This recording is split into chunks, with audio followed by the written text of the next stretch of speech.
Hello busy people, ఈ weekend మీరేం specials చేసుకున్నారు? నేనైతే బ్రేక్ఫాస్ట్ కోసం స్పెషల్ గా ఏదైనా తినాలని చెప్పి పెసరట్టు చేశాను.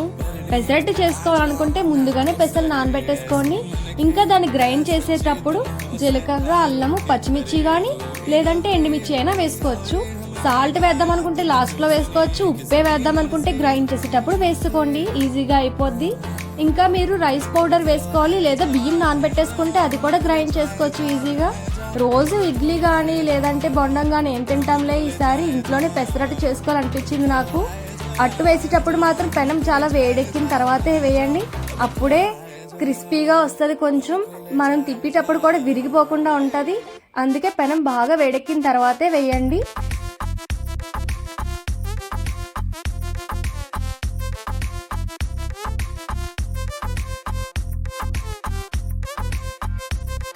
మన క్రిస్పీగా స్పెషల్ పెసరట్టు దోశ రెడీ అయిపోయింది. కానీ చట్నీ ఏదో ఒకటి ఉండాలి కాబట్టి ఇంట్లో రెడీగా కొబ్బరికాయ అయితే ఉంది కాబట్టి కొబ్బరి చట్నీ చేసేద్దామని నేను తీసుకున్నాను.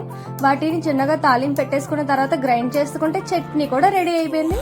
మార్నింగ్ స్పెషల్ అయితే పెసరట్టు తిన్నాము, కానీ ఈవినింగ్ అయితే ఖచ్చితంగా బేకరీకి వెళ్ళి బాదం మిల్క్ తాగేసే వచ్చాము. ఈ వీకెండ్ మాకు ఇలా గడిచిపోయింది. సబ్స్క్రైబ్.